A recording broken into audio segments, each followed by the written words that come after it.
মাথায় মৃত্যুর খাড়া নিয়ে এই সিনেমার কাজ চালিয়ে গিয়েছেন সালমান খান। সিকান্দার মুভির শুটিংয়ের সময় একের পর এক মৃত্যুর হুমকি এসেছে লরেন্স বিশনের তরফ থেকে। তারপরেও এই সিনেমার শুটিংয়ের কাজ থামাননি সালমান খান। বহুদিন ধরেই আলোচনায় ছিল সিকান্দার সিনেমা। ছবির ঝলক ইতিমধ্যেই সাড়া ফেলেছে সিনেমা হলে ও দর্শকের মনে। ভাইজানের সিনেমা মানেই উন্মাদনা। সালমান খানকে দেখা গেছিল টাইগার 3-এ দীর্ঘদিন আগে, তবে আবারও ফিরেছেন সিকান্দার সিনেমা নিয়ে। তাই পারিশ্রমিকও নিলেন আকাশ ছোঁয়া সমান। এর আগে শোনা গিয়েছিল সালমান খান 100 কোটির উপরে পারিশ্রমিক পাবেন। সেই গুঞ্জনকে উড়িয়ে দিয়ে তিনি 120 কোটি টাকা পারিশ্রমিক নিয়েছেন। তিনি শুটিংয়ের সময় পাঁজরে আঘাত পেয়েছিলেন এবং লড়াইয়ের দৃশ্য করেছেন বেশ কিছু। এই সিনগুলো দেখে দর্শক মুগ্ধ হবেন এমনটা জানা গিয়েছে। তবে সালমান খান এবং রাশমিকার রোমান্স দেখবে এবার দর্শক। রাশমিকার শেষ সিনেমা ছিল পুষ্পা দ্য রুল 2। পুষ্পা সিনেমায় তিনি পারিশ্রমিক নিয়েছিলেন 3 কোটি টাকা।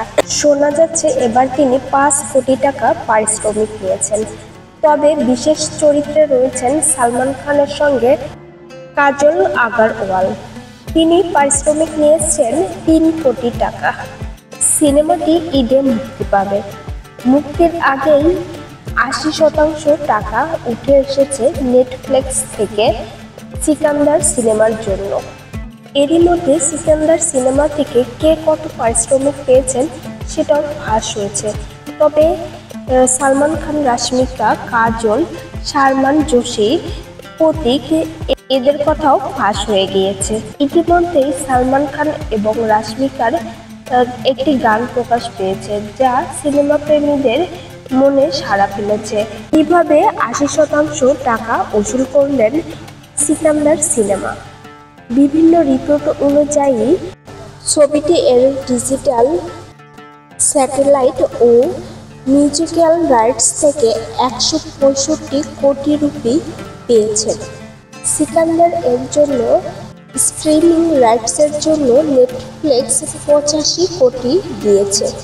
তবে ভাইজানের বক্স অফিস থেকে 350 কোটি টাকা আয় করে, তাহলে নেটফ্লিক্স ওটিটির রাইটসের দর বাড়িয়ে 100 কোটি টাকা হবে। বিনোদন জগতের আপডেট পেতে আমাদের পাশেই থাকুন। ইউটিউব চ্যানেলটি সাবস্ক্রাইব করে ও ফেসবুক পেজটি ফলো দিয়ে ভিডিওটি লাইক, কমেন্ট, শেয়ার করতে ভুলবেন না।